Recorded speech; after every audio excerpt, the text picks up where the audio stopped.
Good morning, everyone.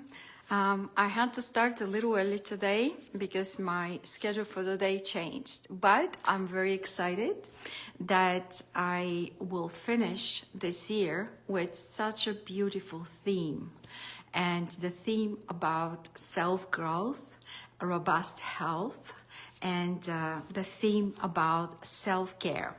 In this lecture, you will hear very often structure, change, functions.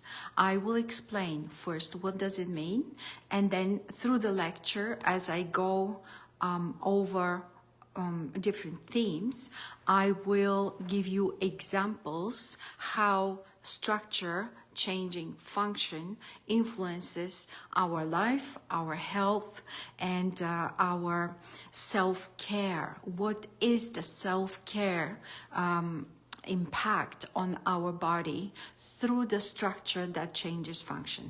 So I know it sounds very complicated right now, but let's get going. So when I say structure changes function, I mean the structure of the body, the structure of the cell, the structure of your muscle tissue, any type of structure, the structure of the neurons which are in the brain, any type of structure which is in your body. When it changes the function.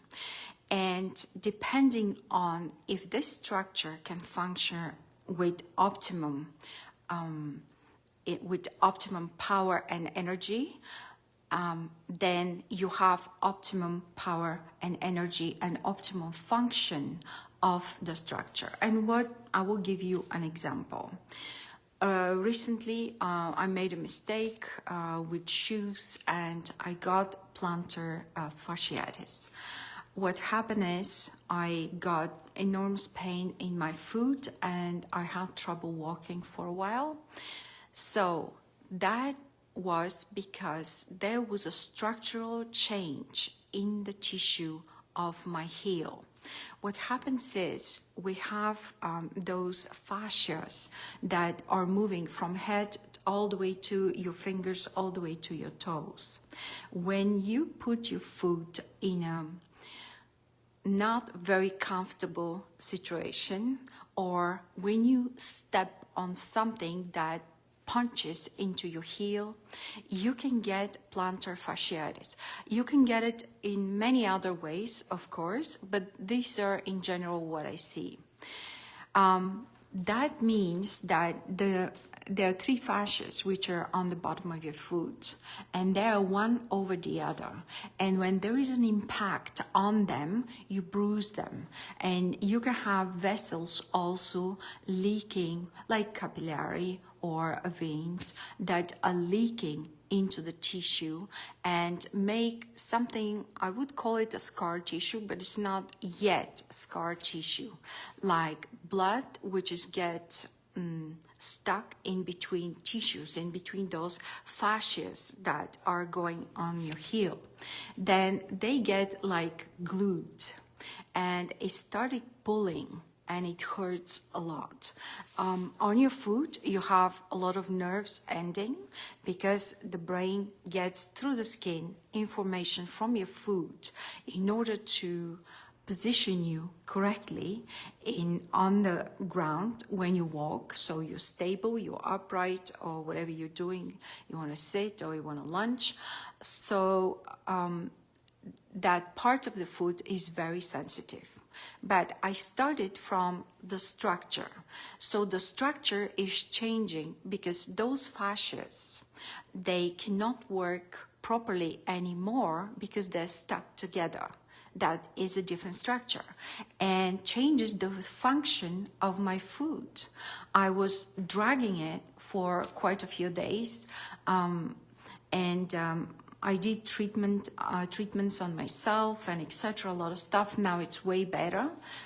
It's going away slowly, but my function of my foot was totally different from what I know how my foot functions.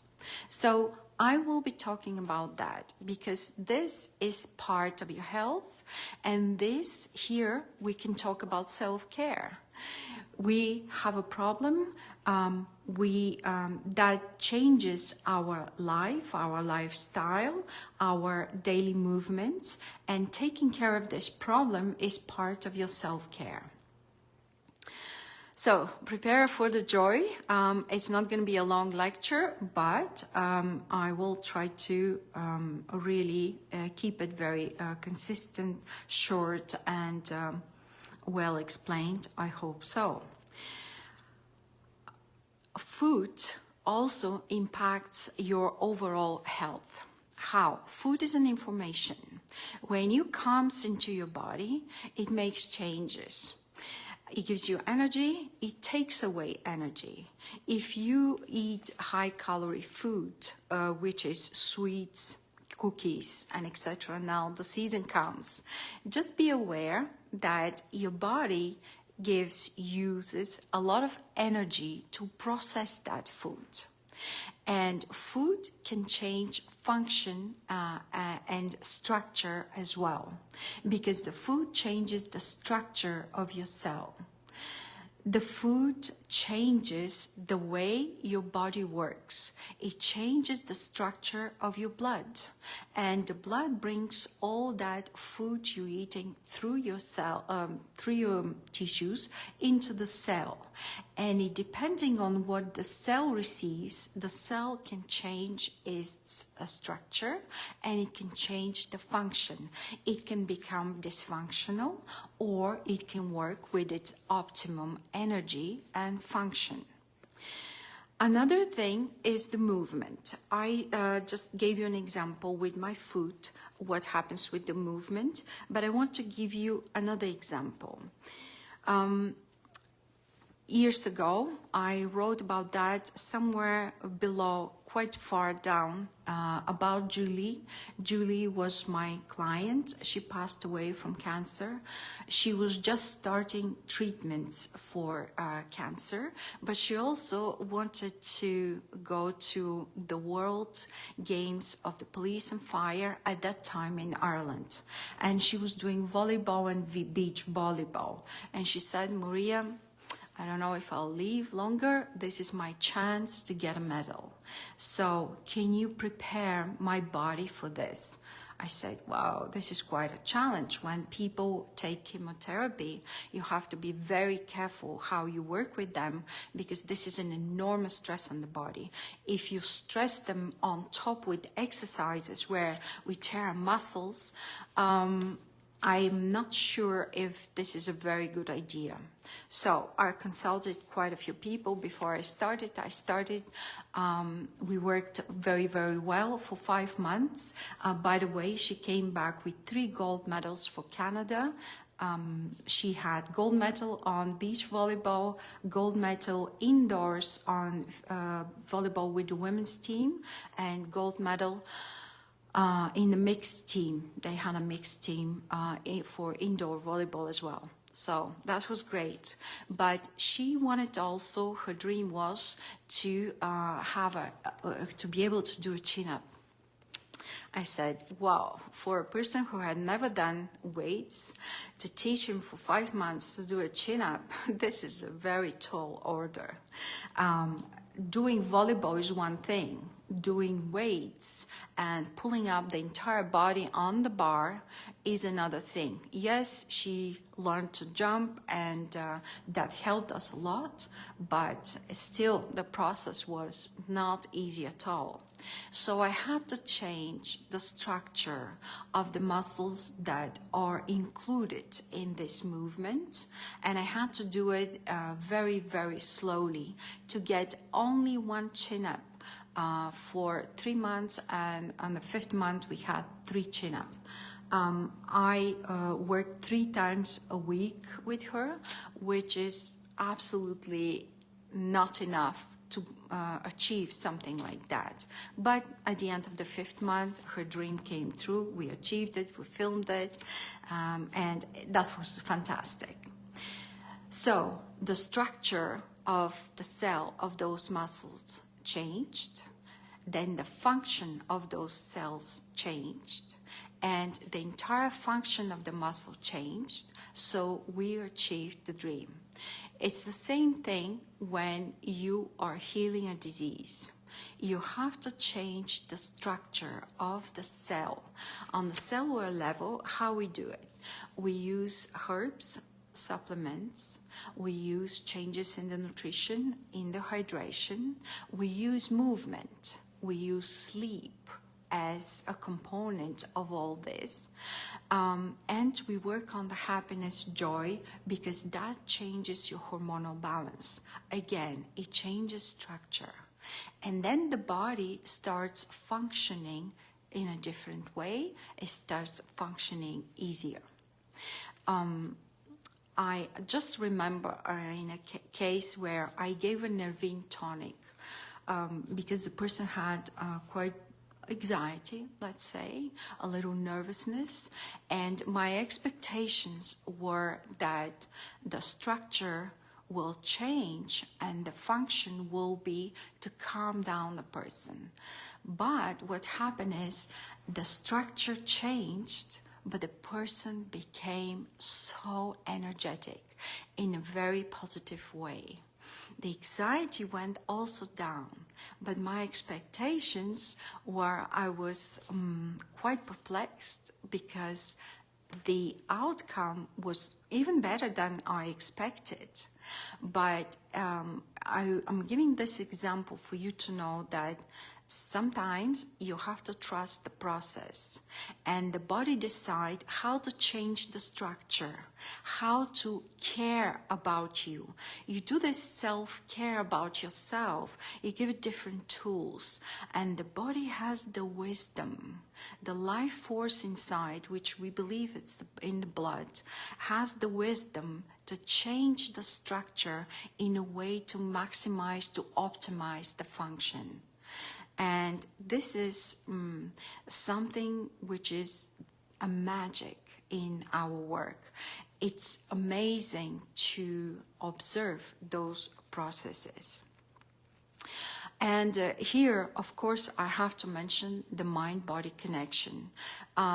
This term is used a lot nowadays, but I don't think people understand what does it mean. When you work with your mind, the mind changes the structure. And I will give you an example. Joe Dispenza, a very prominent and famous scientist who worked to help people to teach them to meditate. He's been a hypnotherapist before, so his meditation is type of hypnotherapy type of meditation.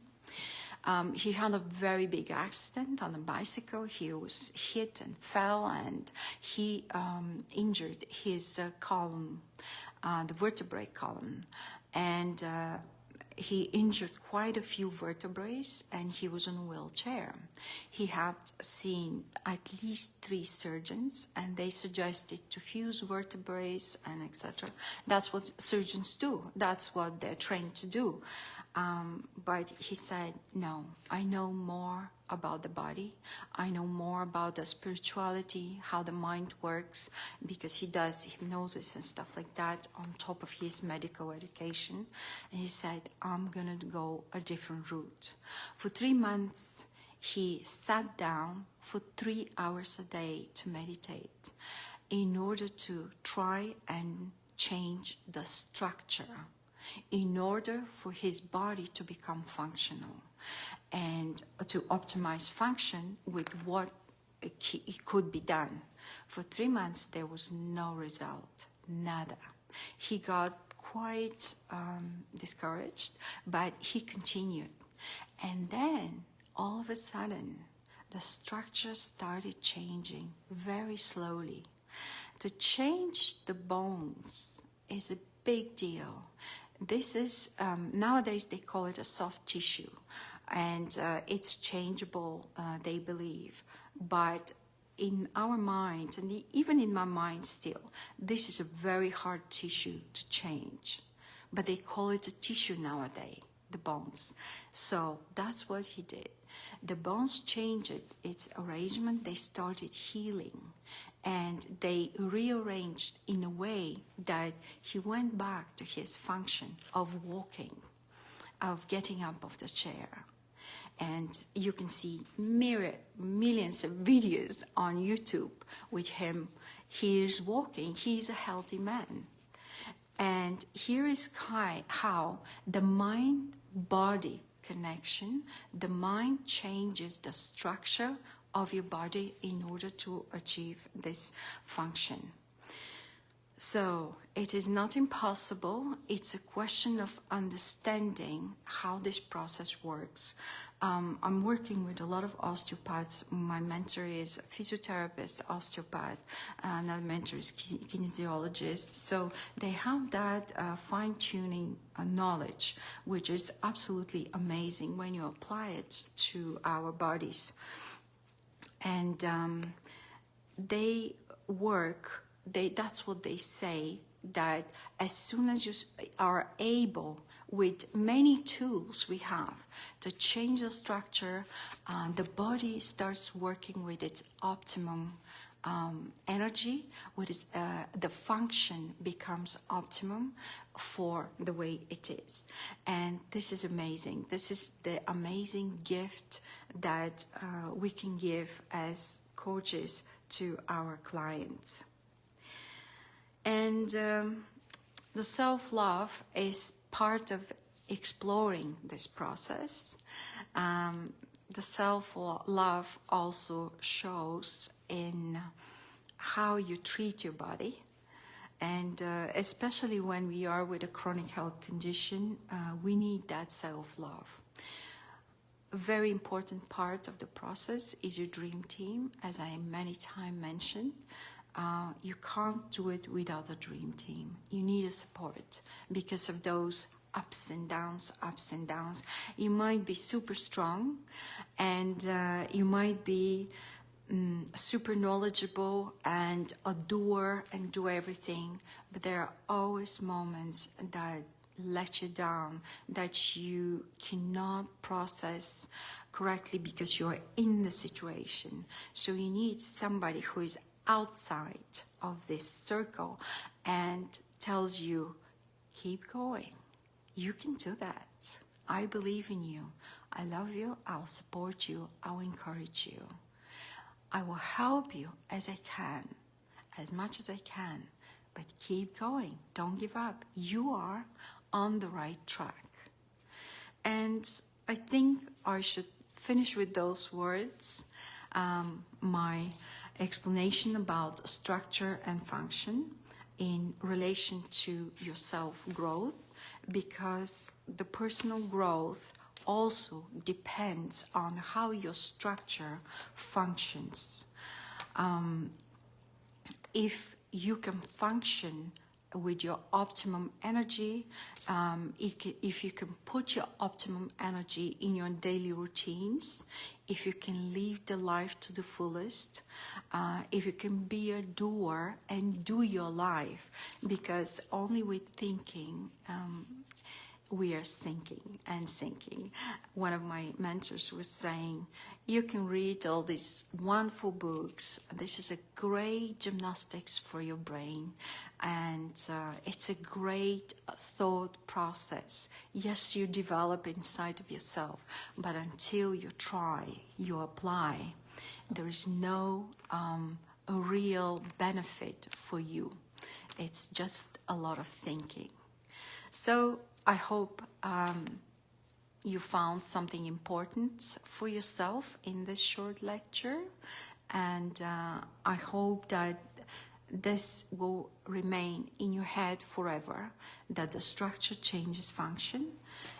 If you need me to give you more examples and to explain to you in depth, get in touch with me, because it's important to understand that basic principle of healing. Thank you for watching. Thank you for being with me with all those lives and staying in the group. And I hope I somehow was helpful and the information presented here was beneficial. Leah posted the new program for January. I'm very excited to prepare for it for you. It will be we're going back to physical. In November and December, I talked more about the mental healing. Now in January, I will continue. I will go back to the bone, the blood, the liver, and other organs and tissues, and what we can do to help them. Have a lovely holiday, everyone. Join our Healthy and Community Facebook group. If you have any questions, please free to comment below. Don't forget to follow and subscribe for more.